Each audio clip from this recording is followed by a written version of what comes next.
Today is September 5th, 2013. Clerk, would you call the roll? Today is September 26th, excuse me. Clerk, if you please call the roll. I will.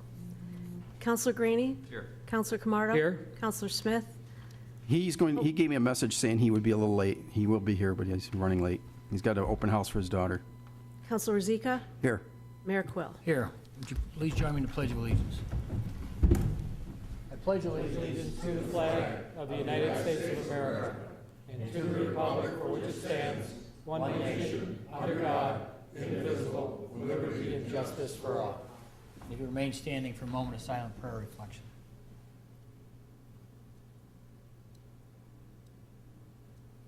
Thank you. Please be seated.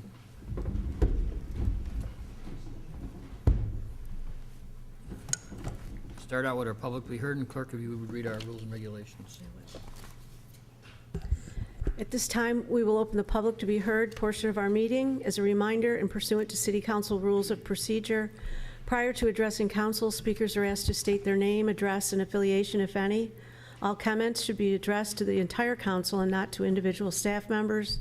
Your remarks should be limited to 3 minutes and concern only issues involving the City Council, city government, or matters of general city concern. And all speakers before council should observe commonly accepted rules of courtesy. Personal attacks or abusive language will be ruled out of order. Thank you. This time, is there anyone desiring to be heard? Please, Ms. Riley. Good evening. Thank you for this opportunity. I'm Connie Riley, Executive Director of the Auburn Downtown Business Improvement District. I'm just here to read out loud for the record the letter that I sent council members. Andy, I have a copy for you here, and Debbie for you if you would like one. As the Executive Director of the Auburn Downtown BID, I represent over 300 property and business owners whom have all invested significantly in their downtown locations. Some of them have been in Auburn for generations, riding the highs and lows, keeping their commitments to serve the community. Some are more recent investors who have liked what they have observed about the new blossoming of downtown, motivating them to carefully plan, look at the big picture, and take action to become a part of the revitalization of the heart of our community. These are exciting times, not a time when extended pay-to-park hours to 9 p.m. has any place in the big picture. Such a pay-to-park timeframe will chase people away from Auburn, and with them, their sales tax revenue, along with any goodwill that we have been building in the last year and a half or so. Skaneateles, Syracuse, Ithaca, Geneva, Canandaigua, Baldwinsville, and I added Schenectady to this list today, all stopped charging for parking at 6 p.m. Granted, they don't all have meters, kiosks, or Pango, but they do mark tires, giving tickets to anyone overstaying the 2-hour limit.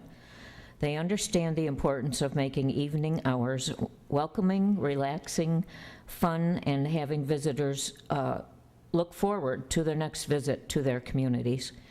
If tickets are what you have in mind, look to the public safety issues of speeding through downtown, driving through crosswalks, talking on cell phones, texting on cell phones, turning from the right lane to take a space on the left side of the street. It's a huge problem.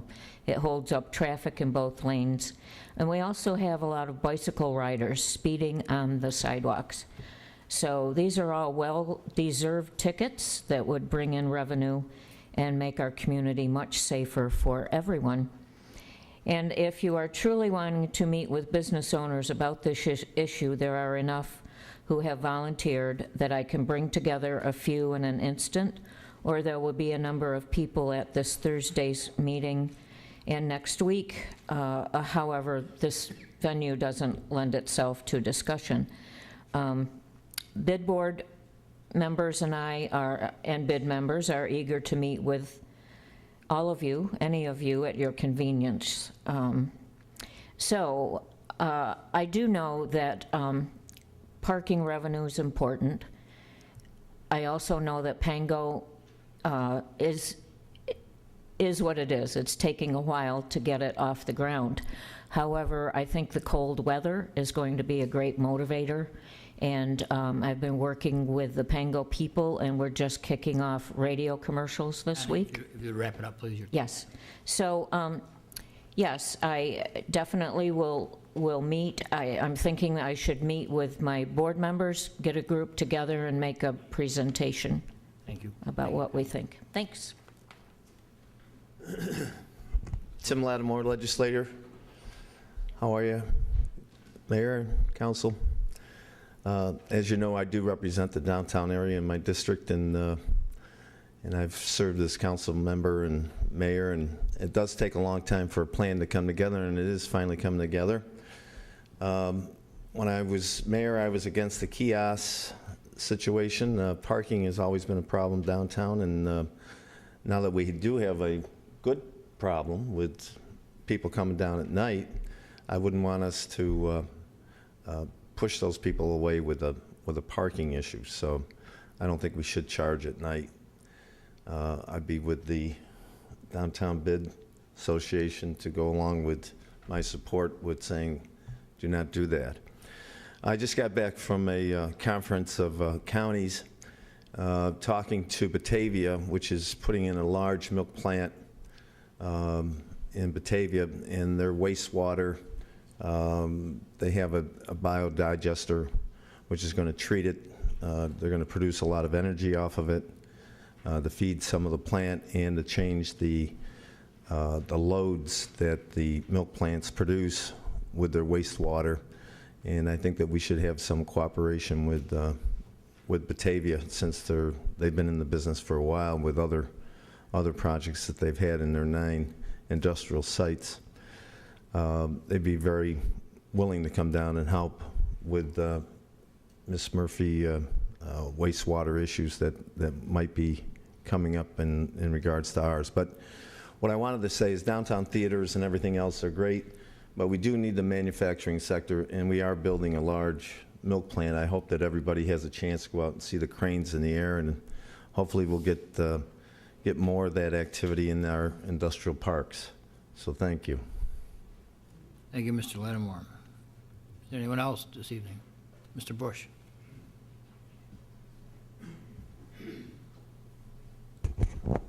Dale Bush, 116 Standard Woods. I'd just like to take this opportunity to thank the DPW and their crews for taking care of a little problem I had on a sidewalk that had a lot of bushes that overhung the sidewalk. You couldn't really go through, and it's a sidewalk I use all the time with my grandkids, and it's right near the road. And they came right in and cleared it right up for me, so it's nice and open now, and I'd just like to thank them for that. Thank you, Mr. Bush. Anyone else? Here, no one will close that portion of our meeting. Council, we had the meeting minutes in front of you, so I know you just received them, so at this time, I entertain a motion to approve the meeting minutes. Or if the council so desires, we could table them for a week. And I would say that just because we just got those, that I'd like to table them for a week so they could have time to review them. very good. Do we have a second? I'll second that. All right. You call the roll in regards to the tabling, please. Councilor Graney? Yes. Councilor Camardo? Yes. Councilor Rozika? Yes. Mayor Quill? Aye. Tabled. Presentations, proclamations, None. public announcements, None. city managers report. Mayor, councilors, I have a few items. One is just an update on the wastewater treatment plant and that pipeline issue that we talked about several weeks ago. As staff and contractors have been working on that, they discovered a major problem in that another pipeline runs through that discharge pipeline, that 30-inch pipeline. And it runs through in a very difficult situation where there's a foundation and a structure right above it. What was initially determined was that line was a gas line, and we didn't know whether it was active or not, and if it was inactive, whether it would be safe to cut into it. None of the contractors wanted to take on that issue. The gas company was called, and then finally, I think it was Vicki, it was your guys that, you want to come forward and given up. Your guys that found that it had been, in fact, abandoned. It's definitely abandoned, and we've cut one end off, but we may need some assistance doing the piece that's in the structure. So you recall the idea was to slip line that pipe. Well, with this pipe interfering with that, it became a major issue. So if that can get cleared up, I think we'd move forward with the slip lining. And Did I, I think we're having somebody come in tomorrow to look at it, and we think this company will cut the other piece out. did I understand correctly that one pipe went through the other one? Did I understand that correctly? It's actually a structure that was, the pipe that we're slip lining, when they tried to televise it, that it got into a structure, the camera did, and they saw the pipe that went through that structure. Inside that pipe was a gas pipe, so it's a double pipe. So Any idea what It's decade that was done? it's an old abandoned line, and there was actually another one parallel to it farther, and I thought, oh my, if we run into that one under the dock, then we're done. But we're able to get from the other end. We blocked the pipe from another side and videoed from the other end, and that is not the case, so. Is that the old saying, it seems like a good idea at the time, or it seemed like a good idea? Yeah. yeah. Go ahead, Doug, I'm sorry. Before you move on to another subject, I had discussion with you on this today, and I was called about this issue. When things arrive like this, it would be nice to advise council about what's happening on these issues. I know this has been going on for a few weeks now, and it just so that we were aware of what's happening. I would appreciate that in the future. Couple other things. I sent out last week a parking survey that had been completed by Pango's affiliate garage parking partner. Hopefully you all got that and got a chance to look at it. I think it might contain information useful as you consider the parking ordinance in terms of what other cities are doing and what our parking consultant is recommending. I was at the ICMA conference, International City County Management Association conference in Boston Monday through Wednesday, and I'll give you a more detailed written report, but I just wanted to kind of give you a sense of what's going on now across the country with cities. Most cities are seeing some element of economic recovery, but none of them expect to recover to where they were previously. There's a few bright spots, but by and large throughout the country, they face a lot of the same challenges we face here, and there's maybe you call it the new normal, is to not expect to go back to the kind of revenues that cities had been receiving in the past, or the kind of staffing levels that cities were able to support in the past. On the more progressive front, there's a huge focus on utilization of the web and technology to get information to the public. There were a number of presentations on transparency and a lot of new vendors providing software that puts pretty much any data that we would want into the cloud where it's accessible for the public. And not just raw data that is the kind that I share with you that's page after page of confusing and often hard to decipher revenue numbers, but more graphical representations, so it's more attractive, it's easier to see trends. There are a number of smartphone apps that are now out and even available to small cities like ourselves, and it's just all about transparency, engaging citizens, and helping to be more efficient in sharing information from city government. Another area, and Mike and I have had a couple meetings with a fleet management company, Enterprise Fleet, about a vehicle leasing program.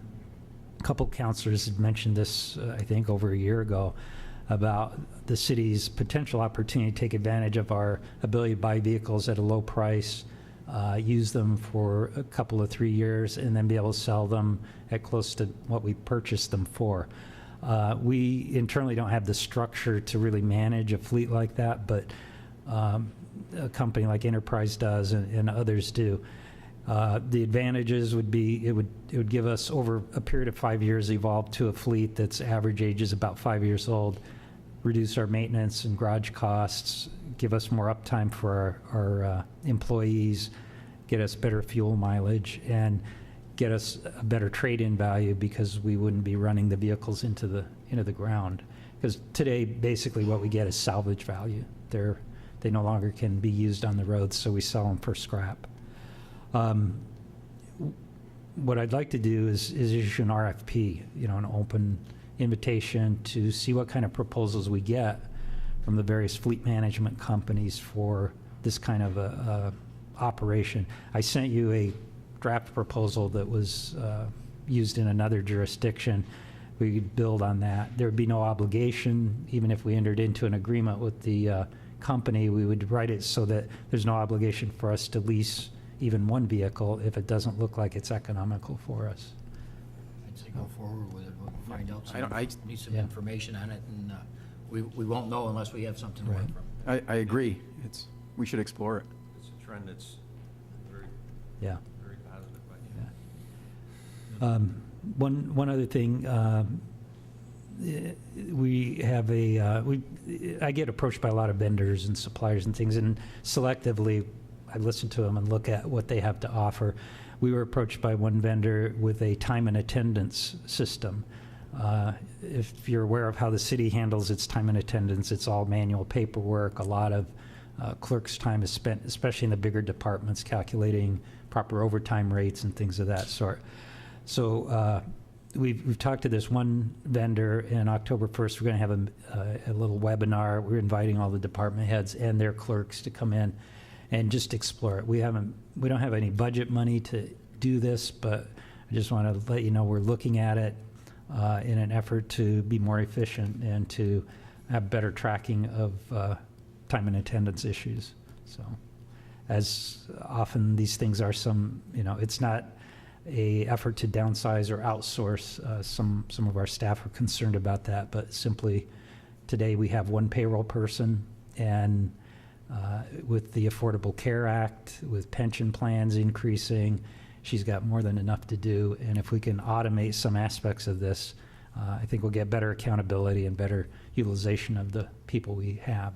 Now, Doug, when you talk about time and attendance, you're talking about all departments, Yes, including City Hall? yes. I'd like to be invited to that if you have an empty Sure. seat, please. Yeah, I invite anybody that on the council that's interested. We'll have it October 1st. I'll get you the details. Okay. And that's Doug, all. I'd be interested in seeing that, depending on what time it is on, Okay. of course. Being the fact that, there are several, in fact, I've looked at several out there that they're fairly passive. They basically, everyone logs in the morning, and if the mouse or the keyboard doesn't move for a while, it tracks that time. So you got to, there's a lot of tracking softwares that are out there. I mean, you could easily get lost in them all. Right. Okay, that's all I have. Thank you. Presentation, petitions, and committee, none? Secret resolutions? None. Ordinances, the first reading of bond ordinance number 10 of 2013. All right. I'll read the first three sections and the last three, I think it is, okay? Is that all right with council? Sure, please do. Bond ordinance number 10 of 2013, a bond ordinance of the City of Auburn, New York, authorizing the issuance of $745,000 serial bonds to finance the purchase of equipment for the Public Works Department. Be it ordained by the City Council of Auburn, New York as follows. Section 1, the City of Auburn, New York is hereby authorized to purchase the following equipment and apparatus for the Public Works Department to be used for constructing, reconstructing, repairing, or maintaining city roadways and other city improvements at an aggregate estimated cost of $745,000, the estimated cost of such equipment and apparatus being as follows.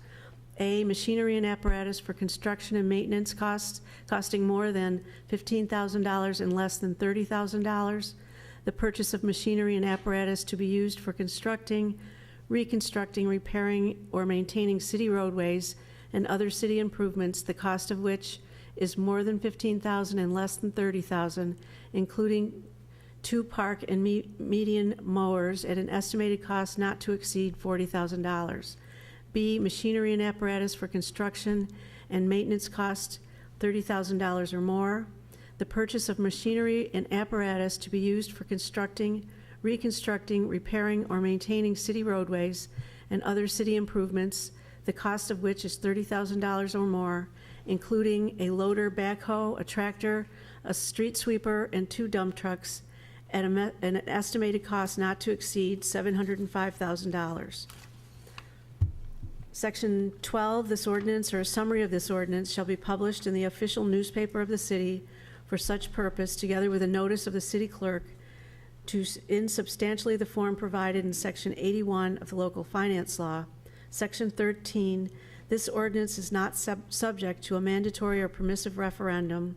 Section 14, the council hereby determines that the provisions of the State Environmental Quality Review Act and the regulations thereunder have previously been satisfied with respect to the expenditures authorized by this ordinance. And Section 15, this ordinance shall take effect upon its adoption. Very good, thank you. Is that intended for next week's, a vote on next week's agenda? Is that? Yes. Yes. Thanks. Can I ask some questions on that, if I could, please? Mike, could you come forward?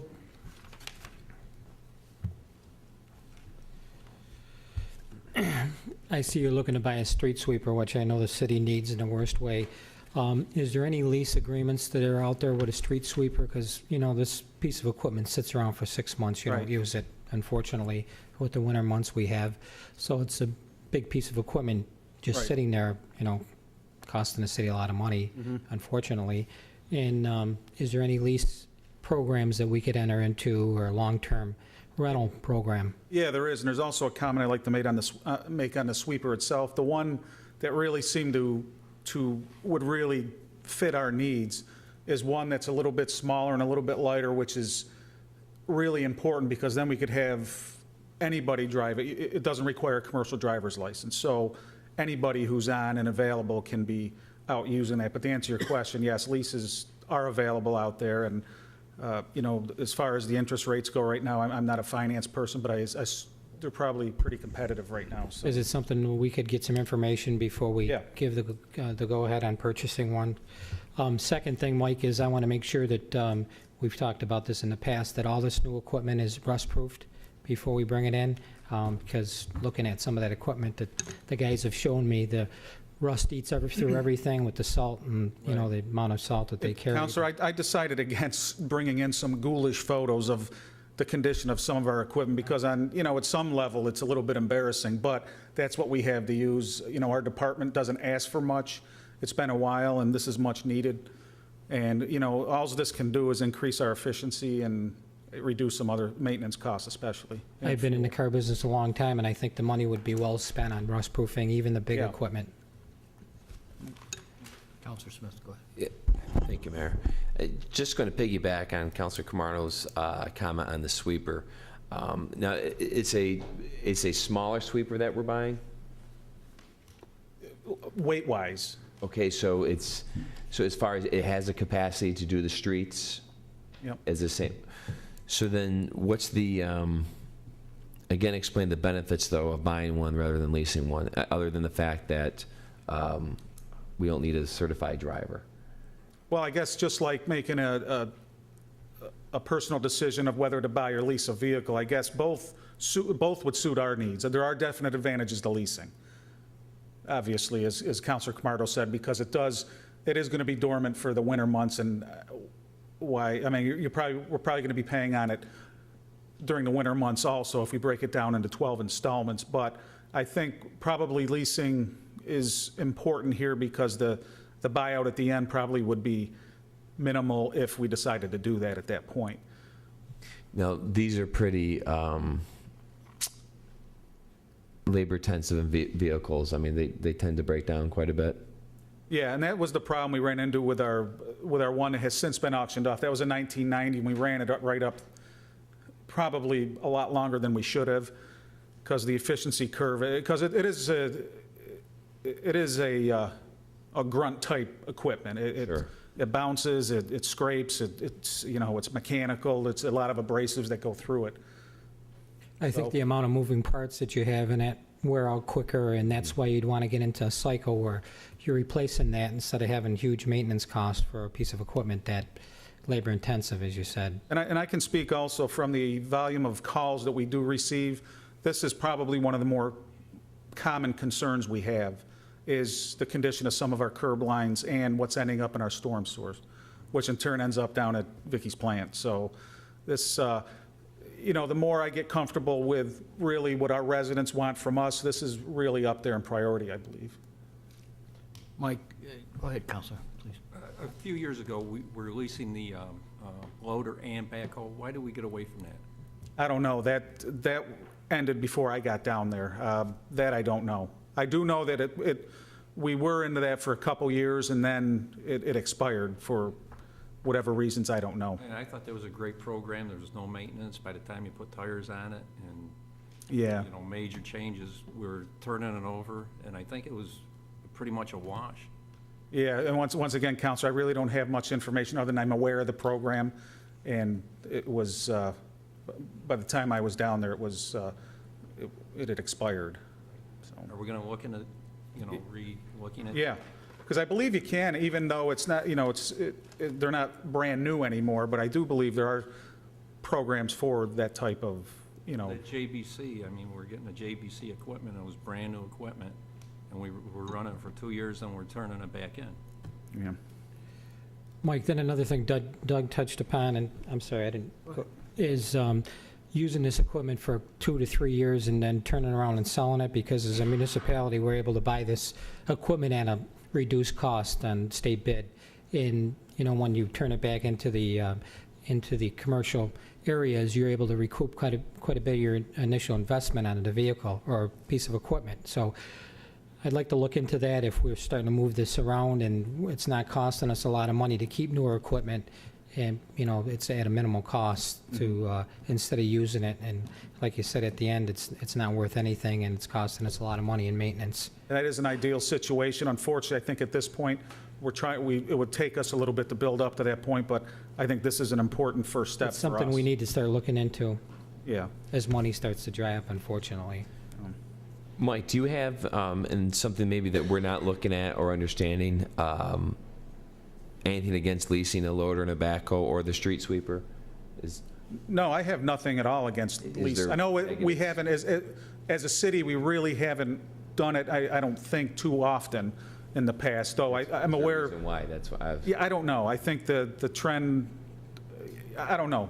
You know, it was buy it, it's your asset, I think, is really the mentality in the past. Or maybe it is to continue now, I don't know. But there are some advantages to leasing. There are some advantages to purchasing. So I'm comfortable with whatever's comfortable for council.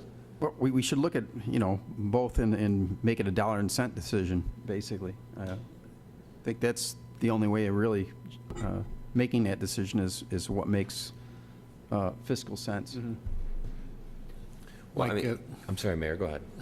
I was feeling left out here for a minute. Mike, the city manager in the last 3 or 4 questions really dealt around the same lines, and so I want to rephrase the question. The lease management that you and Mr. Selby are looking at presently is limited as to what vehicles? Is there another type of a lease management where we could, you know, the street sweeper is something you don't purchase every day, if something like that, or some of our bucket trucks, or, you know, Councilor Grady mentioned the loaders. Is that available with another? Yeah, that's available. And the ones I think that the city manager and I have looked at are really from pickup trucks down. Right. For more passenger vehicles. I'm sure there's management companies that offer leasing programs for more heavy industrial material like this or equipment. And there's also, I think, individual banks also will do individual pieces of equipment. But I like the idea, and maybe I'm wrong, but leasing for example, the street sweeper for X number of years and then turn it over, because it sits in the garage for 6 months. It takes up space that you don't have. Right. And it's a dead horse for us. So Yeah. if we could look at without spending a lot of time, if it looks good, then let's dig into it. But if it's not, let's not spend a lot of time. On the other side of the coin with the sweepers and things like that, it seems to me that could be something that could possibly even be contracted out. I mean, if we can look at that avenue too as well, of a commercial enterprise that actually runs the sweeper. That way the sweeper's out there sweeping, not tying up our city staff, but we look at what value we get out of that and compare it to what it would be for the city to do this in its entirety. I mean, these are all options we need to look at.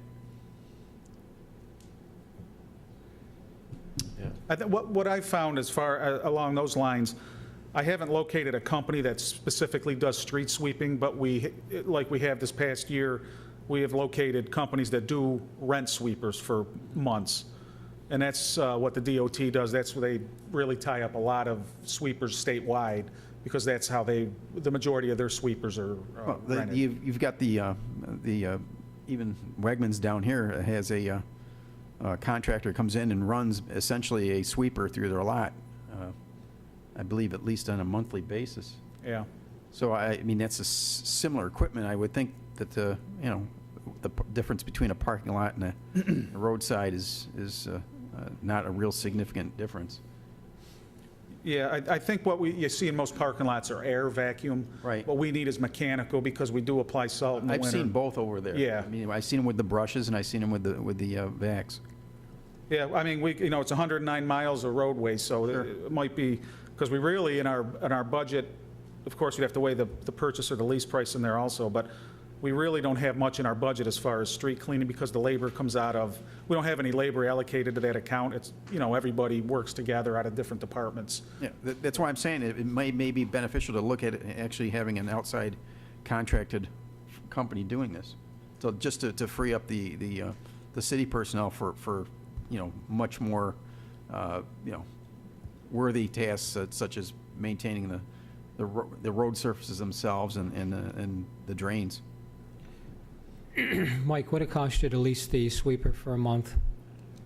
It was, it was about $7,800 for 3 months. 3 months? No, for 1 month, and we do it for 2 months.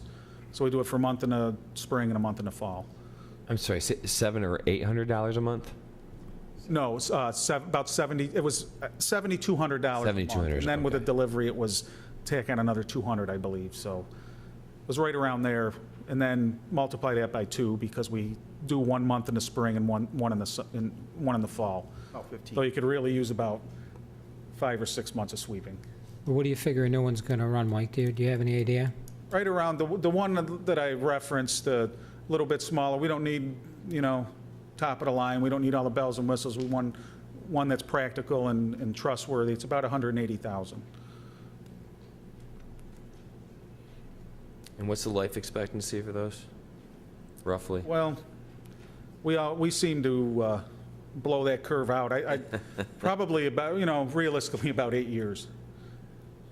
Because they do, as Councilor Ziga said, it's a tough job they do.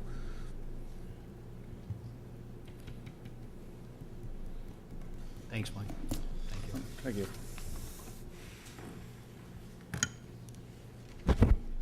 Resolutions. Local laws, table legislation. Mr. Selby, budget review, Okay. please. In front of you is a spreadsheet, and with your permission, I'll go turn the PowerPoint on so the audience can follow along.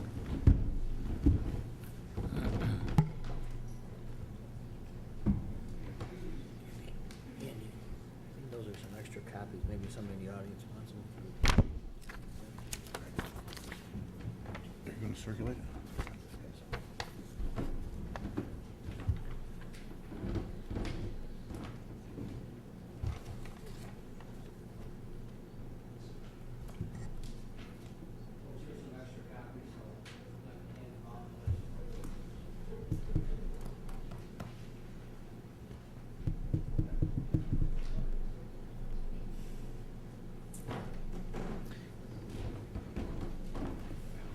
Can we get some more rain off? Thanks, Johnny.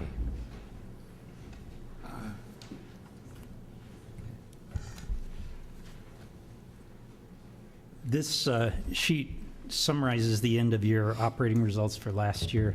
It doesn't look like much, but it's a fairly complicated document. We've tried to simplify it as much as we could. So I'll walk you through it, try to answer questions along the way if you have any. I know Bob is here, and we'll do our best to respond. We may need to do some more research on particular items if you have certain questions, but we'll start off with the general fund, which is the top 4 rows of numbers. And what you'll see is under the department expenditures, you'll see the budget in its final form was $33,924,076. The actual expenditures by the departments were $31,751,905.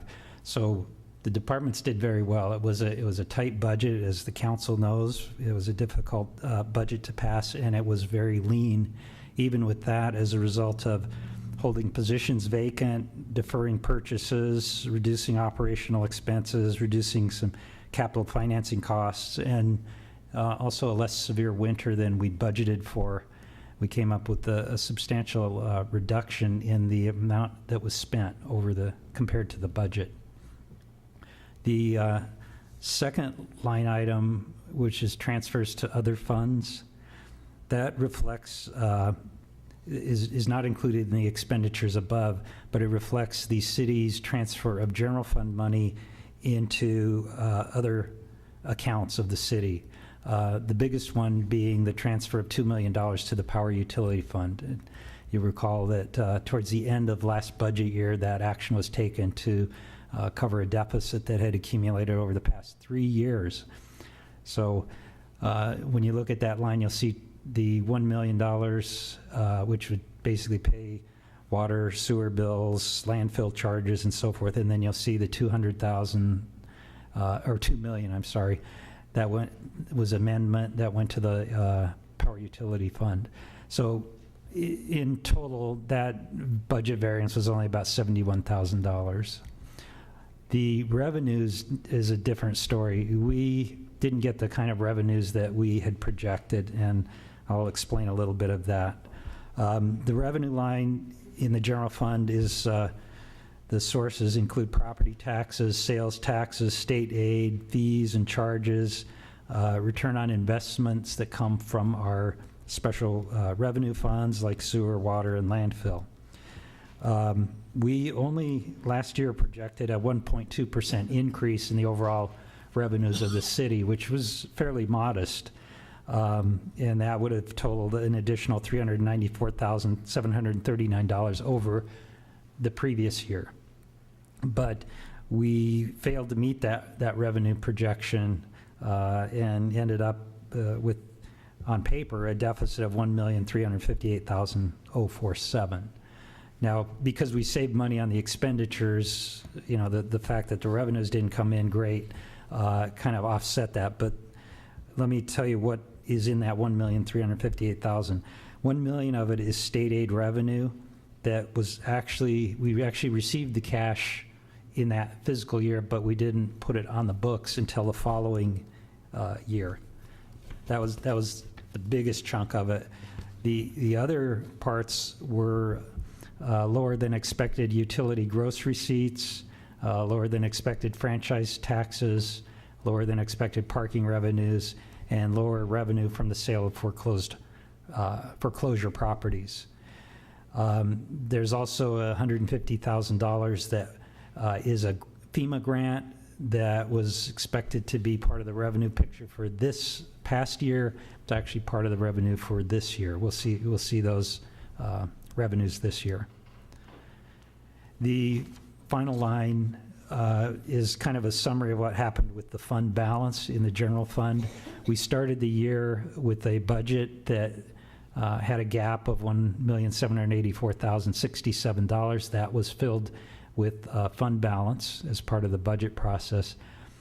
Towards the end of the fiscal year, as I mentioned, $2 million was taken from the fund balance for the Power Utility Fund. So at the end of the year, the expected utilization of the fund balance was $3,784,067.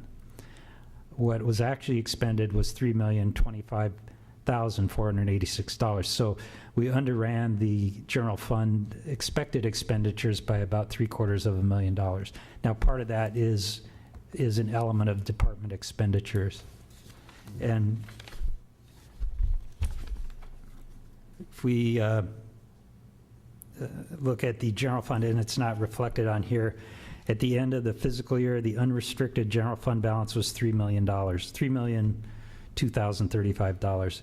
That's about 8.5% of the general fund budget. It's lower than I would like to see. We'd like to see it at 10 or 12%, but that's where it was at the end of the year. $3 million, what percentage is that representing, Doug? It's 8.5% of the budget. Thank you. And Doug, you said you're expecting some other monies to be put on the books this year on, Right, some grant money and state aid that wasn't accounted for. how much you think that'll be, and will that go on a fund? The state aid's $1 million, the franchise, or the grant money's $150,000. Will that go directly into fund balance, or is that allocated for something else? I'm gonna need Bob to maybe help.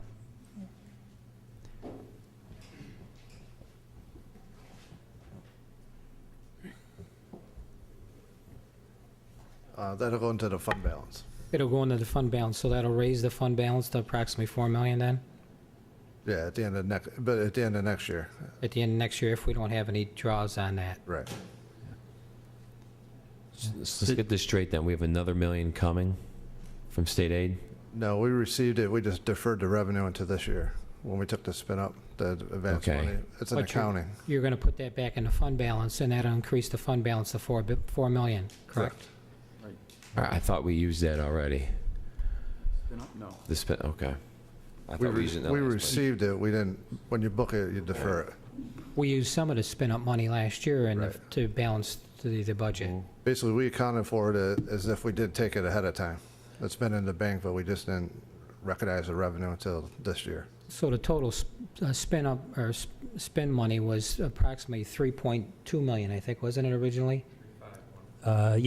Yeah, but we don't get it all at once. Right, and you take it and they send it to you in quarters or, Right, but when we elected to get the money ahead of time, we had it in the bank, but we didn't recognize that accounting-wise, we deferred it. do you expect any major charges to the fund balance and then to close out last year? Not a lot, I mean, we gotta go through everything, each fund. You haven't I think closed we're- complete, is last year? We've closed the books, but they haven't been audited. And that's where you'll get your accounting adjustments Right. that they have to do for GASB and stuff like that. I don't see anything significant. And I should add that these numbers are not audited. The audit will commence soon, right? Over 16th, I believe, this next month. Yeah. Yeah. Any other questions on the general fund? I'll move into these others and cover them relatively I- quickly. Doug, I'll There, make Bob, a- I got some other I'd like to make questions a- when we come up. oh. I'd like to make a comment here. It looks like, as far as the budget, the way it was watched and the due diligence here, it looks like we did very well, at least on these unaudited numbers. Well, yeah, thanks to the departments. But Yes. again, some of it was deferred. I mean, some of it Understood. are costs that we were eventually going to have to pay, but Uh-huh. yeah, they did. Just to give you an idea of where the savings were, public safety came in $609,000 under budget. That's police and fire combined. Public Works, $637,000 under budget. And then we had some savings in benefits where workers' comp and some other costs came in below projections, about $376,000. Bob, can we get those numbers from you, according to each department, who came in where and how much that was? Sure. So that can be tied into this year's budget, so when we're looking at the figures, we can incorporate those numbers. You want them as soon as we close the books? Yes, please. Next month? Yeah. That'll probably be in November. Okay. All right. The next section is the solid waste fund, and you'll see the department expenditures there were also favorable. The expenditures are over $1 million less than we budgeted, but the revenue didn't come in where it was expected to. That was partly a result of the loss of income from a large hauler. While we're on that, how are we making out with that? They still about 500,000, Arrears for They've the been city? making payments. They've been and- making regular payments. so what are we at now with them? I'm not sure if Mike would even know. Do you know what? Yeah, they should be paid in full within a month, I would think. So we should be paid up with them, then who is in arrears still to have this deficit? It was We Care, they have like 3 different companies, so. So there's 3 different companies with We Care, and how much they owe us? 800,000? Or, I'm sorry, over $1 million? No, not anymore, no. I think what you're looking at isn't specifically We Care, that total amount. No, I want to know everybody that owes us is $1,093,000. 98,000, 93,000. No, that isn't outstanding money. What that is, if I'm reading that correct, that value right there That's is. money we haven't spent, under budget of expenditure. I'm Yeah, sorry, that's- it's That's 800. how much we it's were eight- under budget on Right, expenses. it's 886,000 is what's owed still, correct? What it is, we had to cut that hauler off, so we lost that revenue. That $1 million, I think, that you're looking at is what we underspent, what we budgeted, which is a good thing. I understand that, but you got to transfer, how much are you in the reverse with haulers right now? I don't have that information in front of me. We should be due to bill in well, next week we'll be billing, so we'll have an update. Is it a substantial amount of money? I don't think so, no. You know, like we've talked about before, we have a couple of haulers that pay slowly, but they pay good, they pay the interest. So most everybody satisfies what they owe us in a timely manner. It's hard for some companies to do a 30-day receivables. That's what we push for, and that's what we tack on interest after that. Some companies are always at 40 days, which, you know, they pay their interest. Some companies try to stretch it out as long as they can, and that's when, you know, we tighten up on them. Now, I think what we've talked about, and when we get into which we should do soon, sorry, Bob, I didn't mean to, is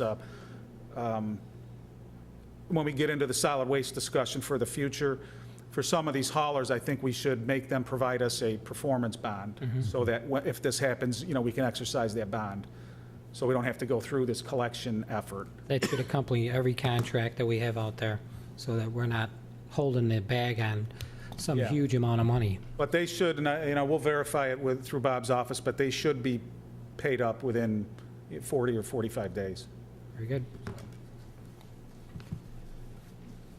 The Power Utility Fund, we touched on the transfer of money into that fund. Let me tell you, this is an enterprise fund like the solid waste fund, so it's supposed to be completely cover its own costs through sales of power, and it includes the landfill gas to energy project, the Division Street Hydro project, and the Mill Street Hydro project. So, and as you're aware, the fund's operated at a deficit since its inception, and that what you'll see in the amendment was the $5,900,000. That's composed of 2 elements. One is the $2 million that was added and expended for covering the previous year's losses, and $3.9 million for the Mill Street Dam project, the capital improvements, but that actually is going to be dispersed over a number of years. So you'll see that the actual expenditures are not where the amended budget would suggest they should be. The actual expenditures are $3 million. The amended budget would say $7.4 million. So it creates kind of an artificially appearing balance here of $4 million unspent, but that's really not the case. That will be spent over the course of the Mill Street project. Can we get that broken out in the difference in that in the near future? Yeah, yeah. This is a confusing fund because it just hasn't worked right. I don't want to interrupt you, but does this reflect that 4.4 million, does that reflect the transfer from the general budget into that 4.4? It includes that, you're right. Right. Right. That's my, Right. you So, answered but, my question, yeah. why I should have asked it. The original budget was $1,540,000, and then through amendments for Mill Street and the $2 million that came from the general fund, it totaled $7.4 million, and then the actual expenditure was $3 million. Revenues there were down from forecasts by almost $40,000. Those are revenues from the sales of electricity, primarily from the Division Street Dam. And in December, we started a new phase of that contract where we don't get the 8.4 cents a kilowatt hour, we get an avoided cost. We've also had some downtime with that project. So as a result, the revenues haven't been as high there. Now, that was partially offset by the fact that the wastewater fund began to pay a higher rate for electricity. For several years, it had been paying 5.99 cents per kilowatt hour, but the council had fixed the cost for electricity from the landfill gas to generation system at over 7 cents. So we implemented a change where the sewer fund is now paying that council adopted rate. So that helped to offset some of that potential revenue loss. Doug, you're showing 200,000 in use of fund balance in that account Um, on the bottom line. No, it wasn't used. It was in the budget, but the variance shows 200,000 because there was nothing utilized. Right, there's no fund balance in that account, correct? I don't know exactly what the status of the fund balance is in there. Transferred 2.5 million, so there's no fund balance there at all. You know, let me research that for you. Right. Again, this is, as the mayor asked for more detail, this is one that probably deserves more detail. Moving down to the water fund, the budget there was $3,556,098. The actual expenditures are $3,042,656. So Vicki and her crew came in about $500,000 below where they were expected to expend their funds. Again, cost savings, vacant positions, things of that sort.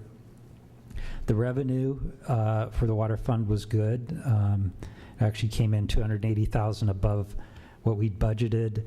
That included elements of partial year of rate increase. And so the water fund ended the year in fairly good financial condition. Now, it may not stay that way as we start to incur debt payments and costs associated with the Franklin Street line, the state dam, and some other projects. The sewer fund, it's like the water fund and the landfill fund and the power utility fund is a self-supporting fund that relies on fees and charges rather than taxes. The expenditures here were also under budget by $684,000. The revenue, however, didn't meet our forecast. It came in $181,000 below where we'd expected. The two components of that it looks like we missed the mark on were the rents, the sewer rents in the city and from the towns. Could you explain that a little, just, not in numbers, or just what is the sewer rents? Oh, it's what our customers pay for the sewer service that's provided by the city. So we need to probably analyze that a little bit more and find out why, because water and sewer are linked, why, our water revenues were good, but our sewer revenues didn't show good. So that's how we ended the previous year. I don't know if there are any questions. The department heads are here too for the other part of this discussion. So if there's anything on the year-end report you want to ask them about. Vicki?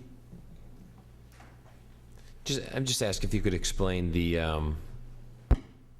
last part of what Doug just said with the sewer revenues. I'll actually need to look into that. This is the first time I've seen this, so. Okay. Your best guess, though, I mean. Possibly meters I was gonna say that- outside the city. Maybe some of them are older. People don't use as much water, but that's not reflected in our water, so that can't be the case. We've lost some industry. That could be it. And we also gave a small break to the hospital, but that wouldn't be that, it'd just be minor. So we'd have to look into where that is, but it could be industry. How are we making out with the towns? Are they paying, We do have one that is in arrears. Well, actually two, but I think one of them is now paying, so. How much in arrears? Quite a bit, or? It wouldn't be this much, no. No. In the revenue picture too, we generated $46,000 more from septage receiving than we'd anticipated to. Vicki, when is the head end analysis scheduled to be completed? Funny you should ask. I got their proposal today, so we can sign that and tell them to go ahead. And I actually just need a nod from each of you that you want me to include the gas portion. It's an extra $8,300, which I will try and get that down, but that's an add-on, so to do that portion of it. So just a So nod it's to complete. continue. I can sign it tomorrow if and tell them to do the whole thing. We have to do the headworks analysis, but we do not need to include the gas water portion. It's an extra, they estimate $8,300. I will try and get that down. I think that's high. So I just need I know you instructed me to do it. I just need a nod from you that that's. Why don't you explain everybody? Explain the headworks analysis. Yes, exactly. What the headworks analysis does is it looks at they did a year's worth of sampling to see what our typical flows are during seasonal, different times of the day, stuff like that, and they did a whole range of testing on just about everything you could think of. And then so they take all that data and analyze it, and what they will determine is what the plant can take more of to be able, or what, like for instance, industry comes in, and so right now our iron level might be at something. They'll determine how much more iron I can take in. So that determines, then you look at what you have for all your industry, and then we would add on the gas, which they're higher in probably stuff like that. And it's for each one of those major elements, and they'll also look at if we have any problems with, for instance, zinc or something like that. But So will this help you down the road set a industrial rate that we're looking to do? we do set, we have a pretreatment program, and if they exceed their levels that we allow, which this headworks analysis also dictates what that is.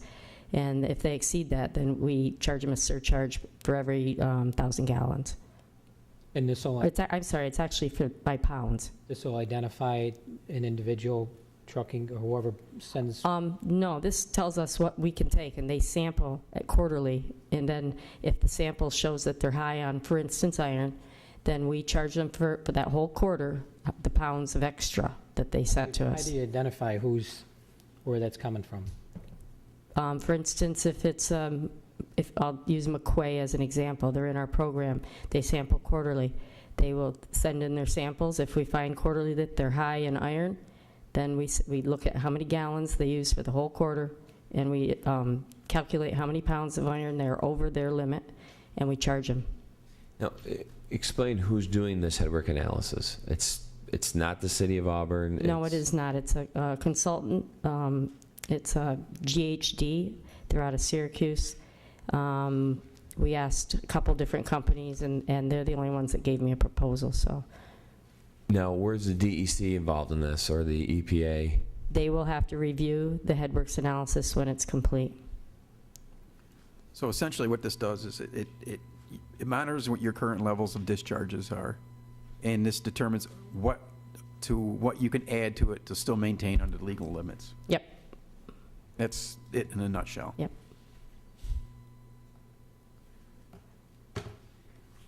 So that You we just don't. got it back today?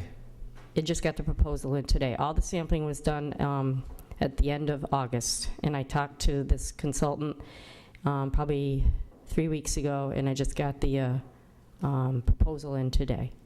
When's the last time we did analysis like this? We're supposed to do them every 5 years. I think it's been more like 8 years, but they allowed us, when we realized that we were late on it, the DEC allowed us more time to do the full year. They wanted the full year of sample data. And how have these analyses always come back? I mean, positive? It just tells you what more you can take. It's not meant to find problems. Right, but there's no red light saying you get too much of this, you get too much zinc, too much. It will show us that maybe we're close to a limit on something. So maybe if a company wants to bring us a lot of that, we'll tell them you have to pre-treat it first. In other words, you have to remove that because we can't take that. Gotcha. But as we move ahead with economic development and trying to set a rate, an industrial rate that everybody can use, this will help us determine if a manufacturer came in and they were going to discharge whatever. This would help. It could be used for that, but then typically what most companies, or not companies, but cities do, is they charge these surcharges for each of the chemicals, because some are harder to remove than others, so I wouldn't want to charge your company that has iron that's easy to remove as much as this company over here who maybe has zinc or something, that which it wouldn't be that, but something else that I have a very difficult time removing, or that it costs a lot of money to get it, to remove it. So basically, like I said, this is to understand the current levels and what the upper thresholds are, like I said, and then you We know what, adjust the rates to the individual dischargers of those types of materials accordingly. we know our discharge limits that's set by the state, and so we know what's coming in.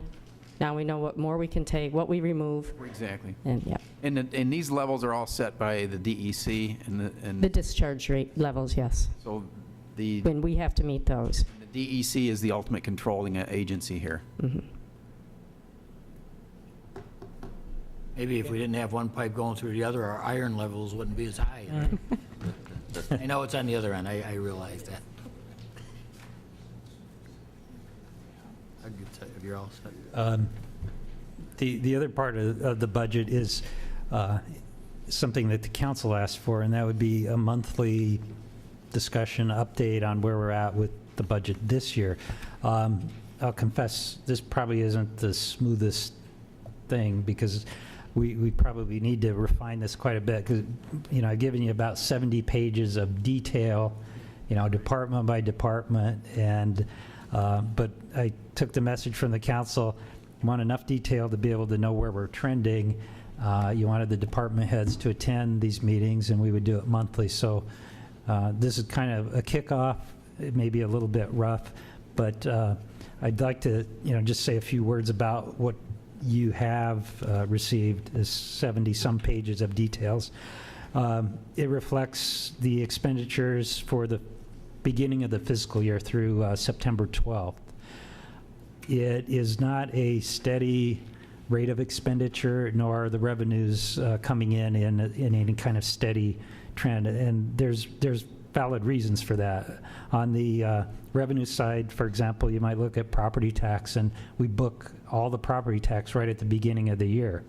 So we get 100% of the revenue booked as having been received.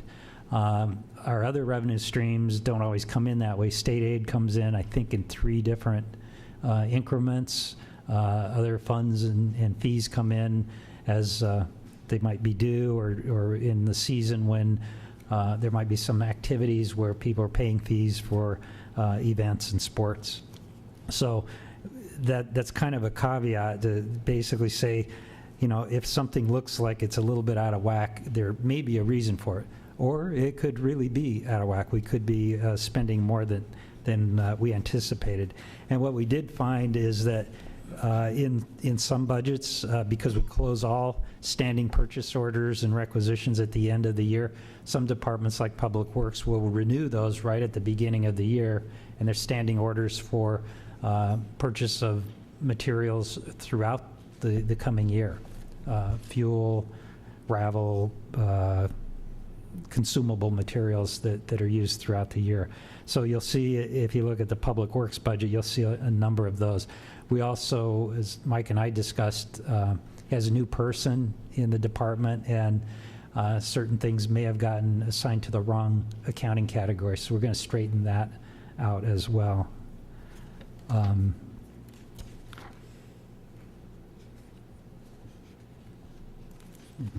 That's mainly, I guess that's mainly what I wanted to say at the outset about what you have in front of you. What I'd like to do in the future is try to get it more graphical, get it, I know Councilor Camardo's asked for a comparison to the previous year. I haven't had time to work with Bob on producing that kind of a chart of accounts yet, but we'll work on that as well. So I guess if there are specific questions, we can delve into any particular area. As I said, the department heads are here, and they've had this information for a while, and can maybe explain anything that I can't answer.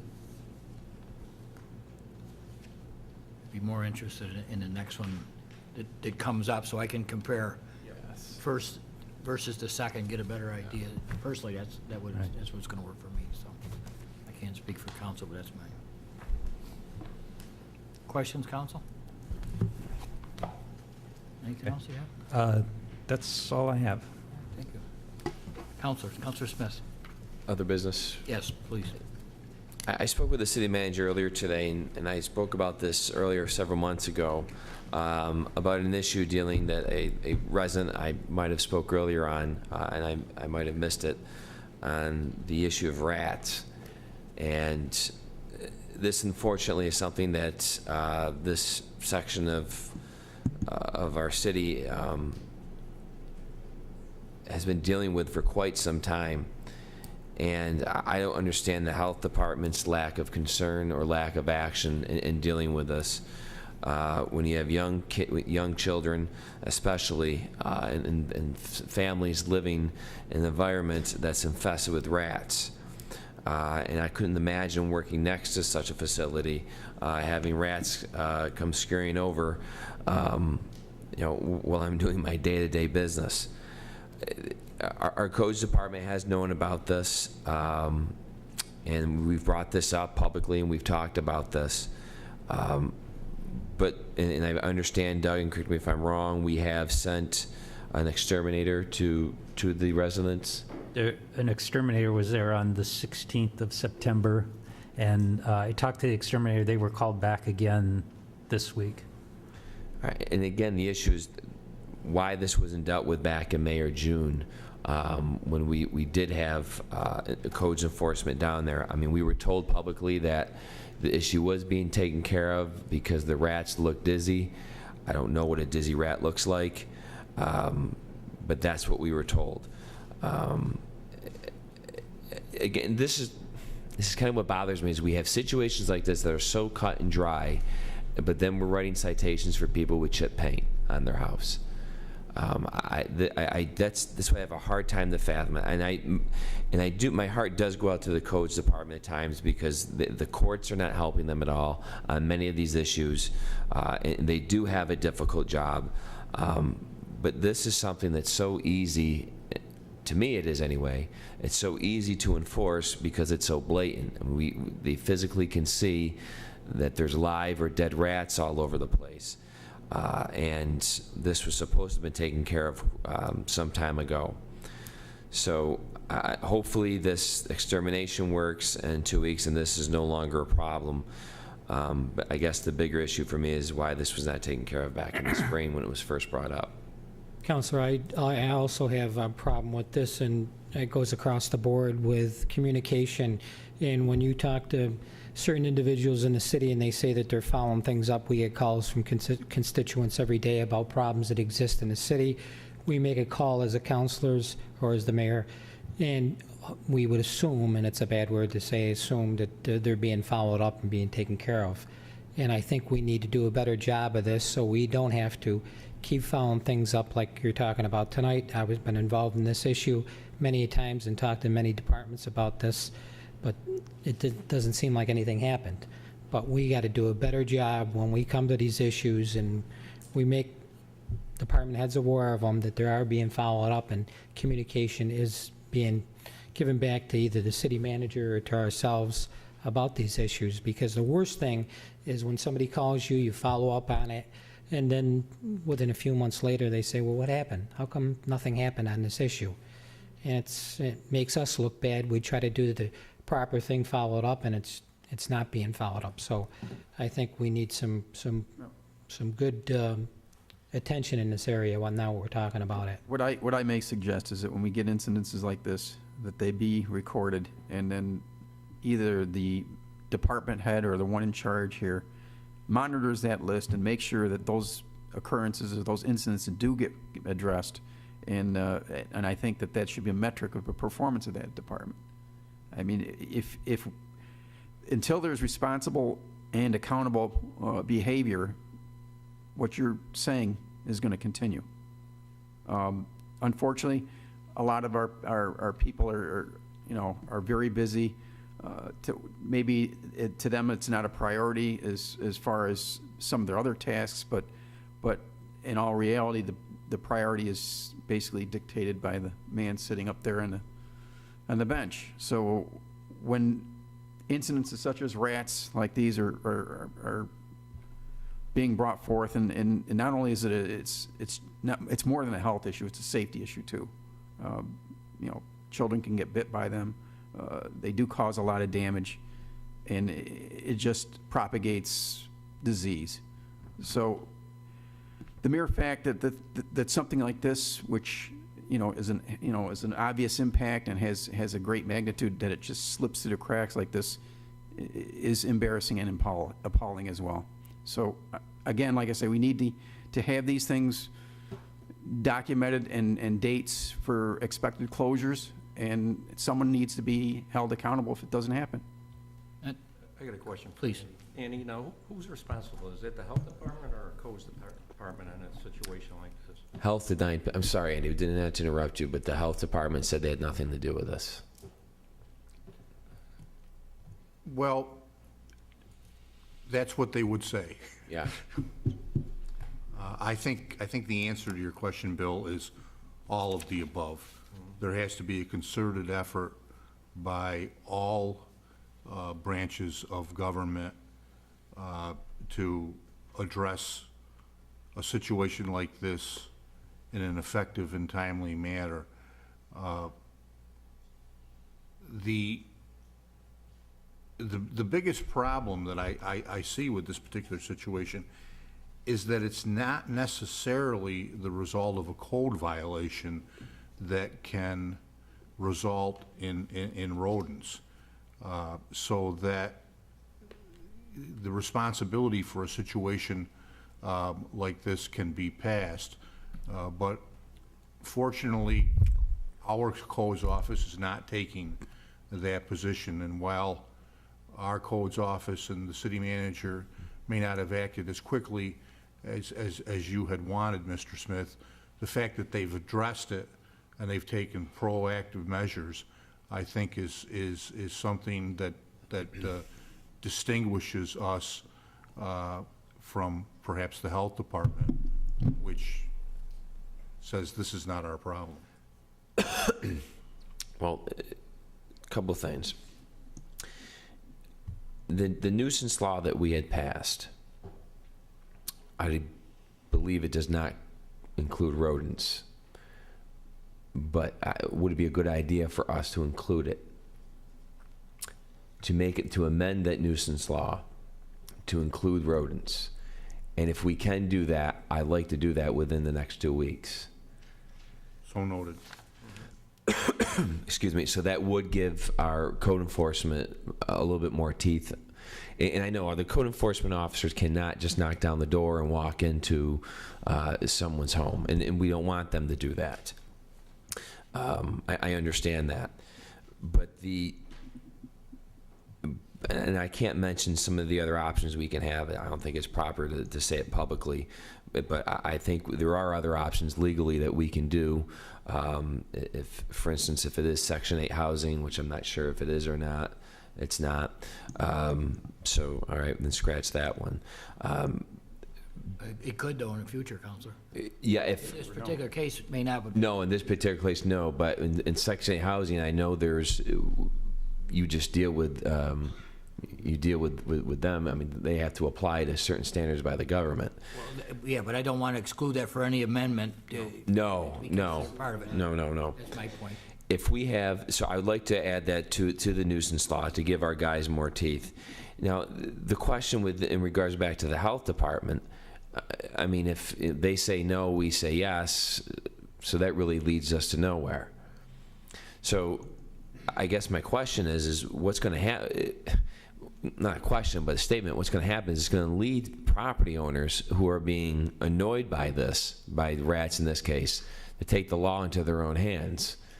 And whether it's some cocktails out there for the rats or it's just a shootout, something like this is going to happen. So we're going to have to be more aggressive in how we approach this. So I guess I would say within 2 weeks, if we could add an amendment to the nuisance law, that would include rodents. I know there's been talk that the exterminator's been sent. Does I'm going to say the building or the residence that has I'm going to say the colony, does that get billed for this Yeah, the landlord gets The billed for the this. landlord. Property owner. Yeah. He was supposedly billed for this back in the spring, if I remember correctly. There was, or I can't remember correctly if either the landlord said he took care of it, because Mr. Hicks said that he did see that the rats looked dizzy. So I don't know if that was due to he hired someone or he did it himself. I don't know. But obviously the problem still exists. And the exterminator, when I talked to her this morning, said that, the rats don't die immediately, and that never do. you need to keep after them. So once or twice probably isn't going to do it. Yeah. Council, not too many years ago, and more specifically for Mr. Selby, one of our former city managers had a complaint software program, and software doesn't resolve the issue, I realize that. But one of the ladies in his office would take the complaint and enter it into the computer, and either on their own or talking with the city manager would forward it to an individual department. For example, to the fire department. They would get an email, and this problem would be assigned to that department head. There was a tickler file. After so many days, they would contact the department head again. What's going on? It would keep after the department head until the issue was resolved. I'm not saying the department heads are doing their business, they're not doing what they're supposed to, but other things, other priorities jump in the middle of it. But this kept circulating back to them until it was finally signed off and how it was corrected. So, as I say, it's not the answer, but it's a way of tracking the issues and knowing what happened where. I addressed that several months ago, and in the exact same way is that we have these complaint forms, and I understand where you're coming from. I do believe that it had been in policy before, but obviously the ball had been dropped. But I suggested that exact same policy just a number of months ago, that it's not only with complaints, but also compliments. That you can't always just use the club, but I mean, if someone says, "Oh, geez, they did a great job picking up the brush from the front of my house, and they really deserve an attaboy for it," by all means, let's get them an attaboy. I mean, it's got to be a double-edged sword here. It can't cut one way and not the other. I mean, you got to reward for positive behaviors, and like I say, and then if these complaints get followed up, they should be rewarded for following up these complaints. I mean, this is exactly what I suggested a number of months ago, and it really went nowhere. Council, I'm not saying you're wrong with the sword cutting both ways. I tend to agree with you. My only statement being was that we had a process previously where we tracked this, and however we come up, whatever system we come up with, I feel it should be reinstated in some way, shape, or form. Because all of us, as members of the council, Councilor Camargo, you mentioned a couple of things this evening, and Councilor Smith, and we all get these. All five of us are capable of sending an email. And just if we could just address it to somewhere, and then let the manager and his staff take it from there, and then we would receive a follow-up, as well as with a commendation. I agree wholeheartedly. But I'm just saying there was a mechanism, we need to reinstitute it in some way, so problems with rats don't reoccur continuously. Mayor, Councilor, one part of the viewpoint software includes that kind of a system. Okay, so for then code we're enforcement. getting at. It would actually help us create a database and tracking. Doesn't address compliments. We'd have to figure out how to do that. We don't get that many, but Mr. Bush this like I say, afternoon said even once. a resolution. We appreciate Let's say that the rat problem gets solved tomorrow. Anyone involved in solving that rat problem should be, commended and said, "Hey, good job." I mean, that's right. Part of it. Doug, can you give us an update on the viewpoint? I know you talked to representatives. Yeah, I talked to the representative in Boston. And what we're looking at, we've provided them with the information they've requested to date. Designated Linda DiOrio as the project manager for implementation.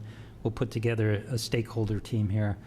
The schedule for basically going to the public and saying this is all ready to go and flawless is about 5 to 6 months from today. So they have to load all of the data into the system. That would include all the information from the assessor's records with regard to properties and the outstanding issues that we already have in manual form, and then do some training and move it forward. And for the benefit of everybody who doesn't know, this is an online system to allow anybody to get a building permit without having to come to City Hall. You pay for permits, you apply for permits, you schedule inspections, and it also has the module that allows us to track complaints and code issues. And cost of the permits, can they be addressed through credit cards? Yeah, yep. That's one of the beauties. If you want to work at 1 in the morning from your office as a contractor and apply for a permit, you set can up do that. a PayPal account. That seems to be another popular. Yeah, there's a couple avenues to pay. Contractors can set up special accounts. Homeowners can do it on a one-off basis. On a positive note, I do want to give kudos to our DPW crew who addressed an issue on Pulaski Street. A woman's bushes were violated, I guess that's one way of putting it, by a company that we hire out. It was not a good thing, as the city manager saw, and some of us who drove by and stopped and looked at it. It looked like napalm came through there, and it's now fixed due to our DPW crew. They came in, they addressed a situation. She did not have to pay for the bill because of what happened to her brush. So I thank the DPW and on behalf of this resident for addressing this problem, and they did a very nice job in their work as well.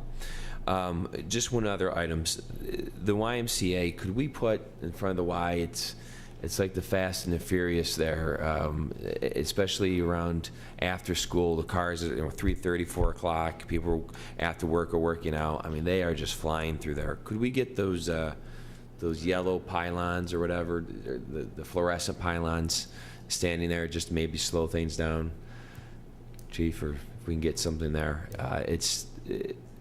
It's pretty bad. I sat out there earlier this week in my car and just watched, and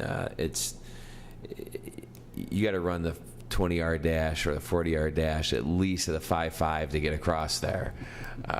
So we need, especially holding a kid. I mean, kids are being dragged across the street as cars are coming. It's not funny, but we need something there for safety, that's for sure.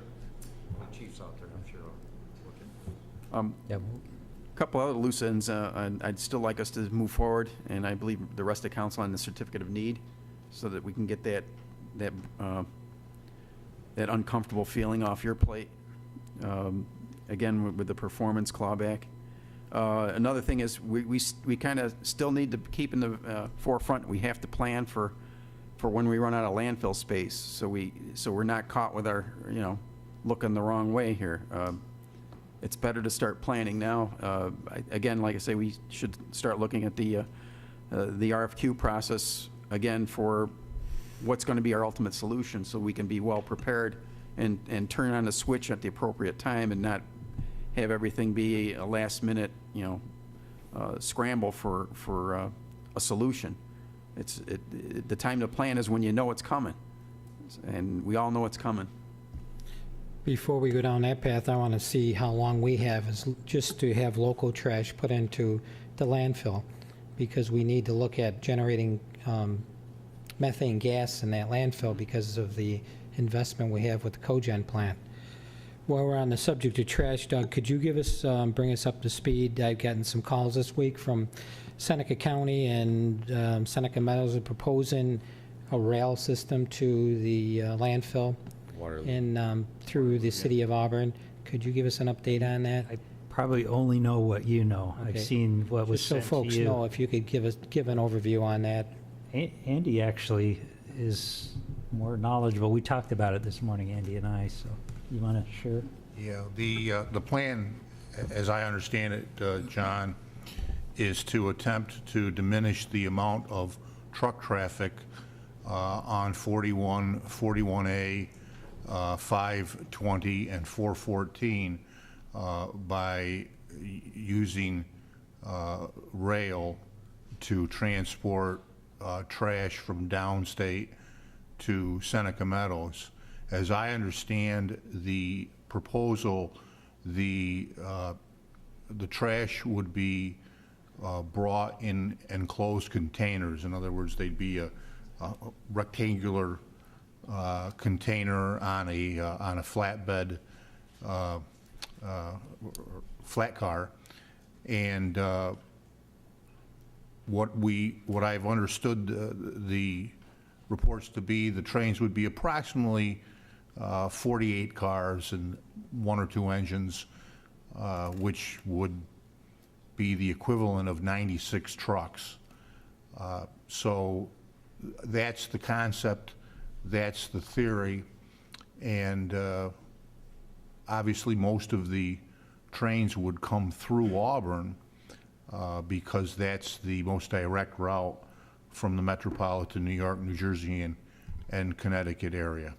Now, will we have a say in any of that? Because I know I've gotten calls like everybody has about the number of trains that do come into the area. They tie up a lot of intersections at the same time. And So the I city think- manager and the mayor both expressed the same concern to me today when we discussed this. It's been my observation in the past that when we had active coal trains from the Appalachians to New England going through Auburn about twice a day, once at the midday hours and once at the end of the, or excuse me, more like twilight hours or darkness in the wintertime, they would be trains of far more than 48 cars, and we've been relatively free of incidents at our crossings.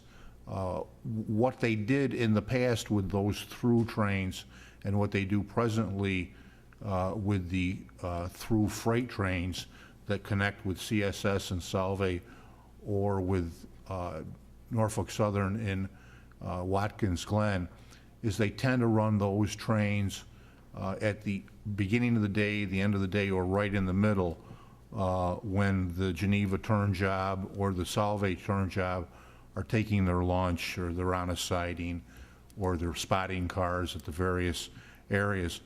So I think the concern that a 48-car train would cause any more problems than we've already experienced in the past is probably unfounded. I realize it's an inconvenience to sit at the cross gates when a train's going through. I don't think it's... But what usually, as long as it's a through train, as opposed to one that is spotting cars or having to service customers, it should move through without any interference with traffic. Unfortunately, because they go at a fairly slow rate through the city, they can create a problem with backing up several streets at a time. I don't think it's unfounded when they're tying up 2 intersections is my concern, and we have a public safety situation to address. Yeah, and unfounded was perhaps the wrong word. I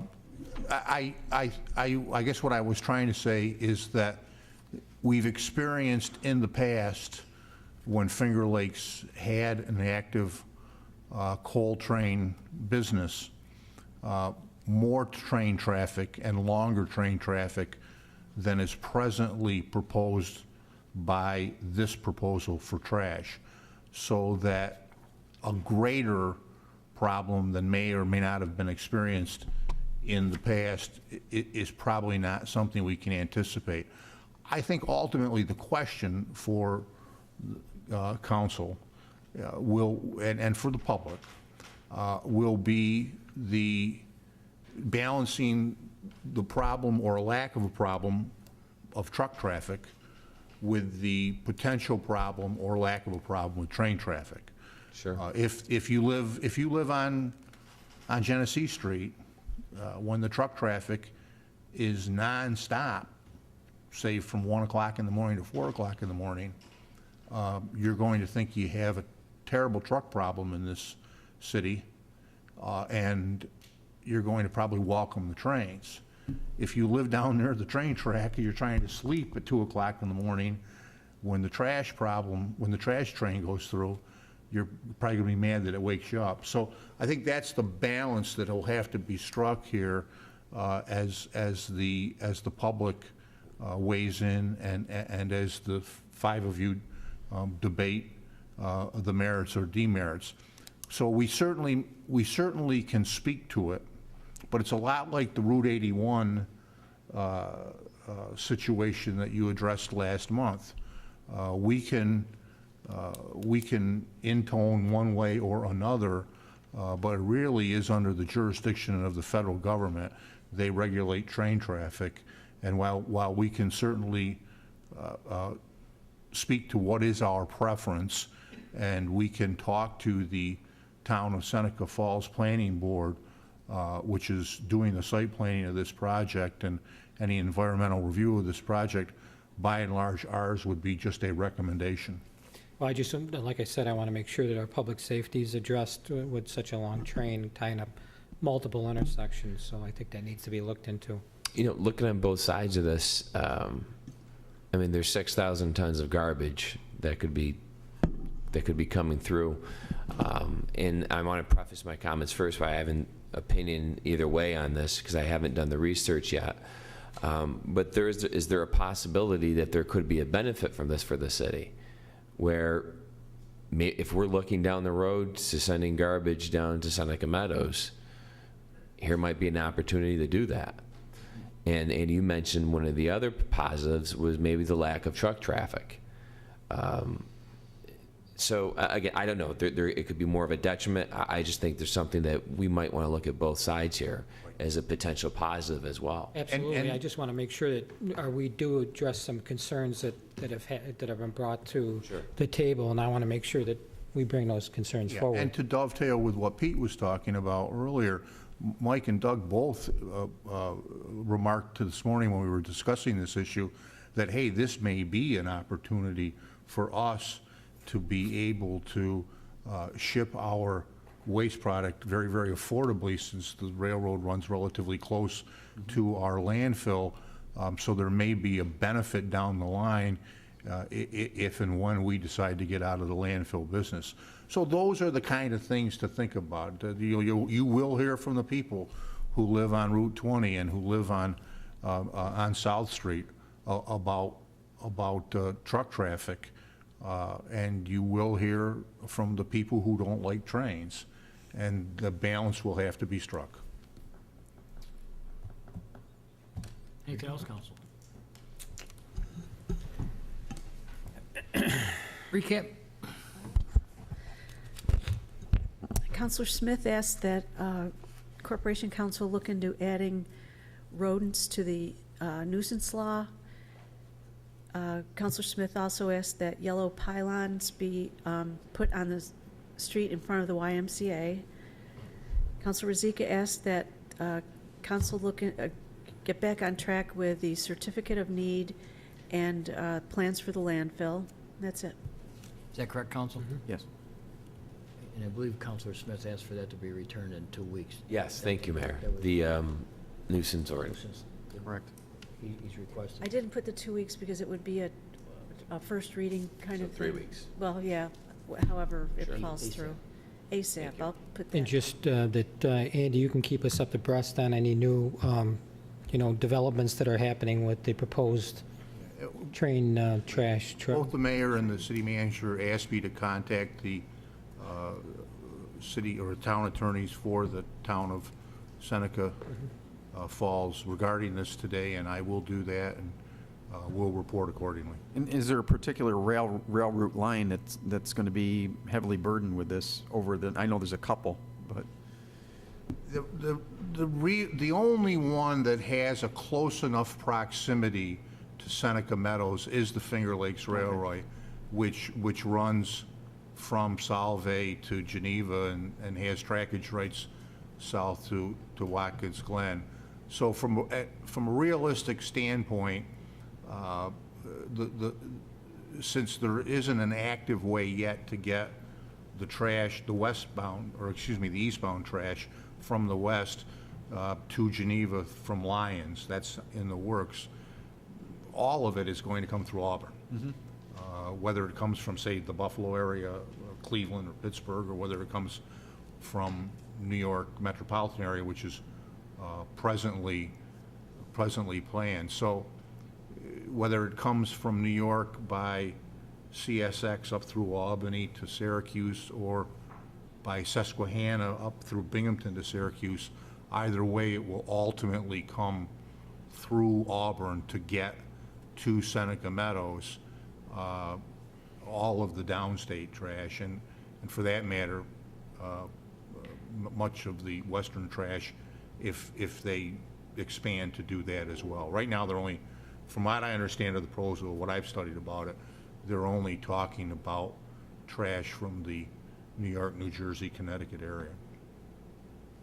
Andy, in follow-up, I think it was the Councilor Camardo's question, could we find out, or could you find out for us if there's any upcoming public hearings or anything in regard to that? And so it's up to the council if they want to go. I'll find that out between now and next Thursday, so that when John is back here next week, I'll give him a memo that he can report to you on a 7-day turnaround basis. Because as you saw from the emails we received today, there's a certain immediacy.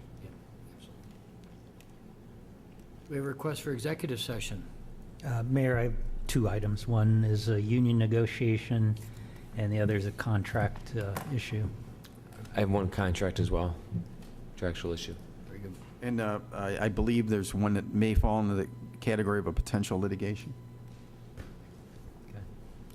This time I entertain a motion for executive session. Councilor Camardo, seconded by Councilor Rozika. If you're free, if you can call the roll, please. Counselor Grady? Yes. Counselor Camardo? Yes. Smith? Aye. Counselor Rosita? Yes. Aye, we'll be in recess for executive session. Right there. There's a fellow lady right there. Never seen him here before.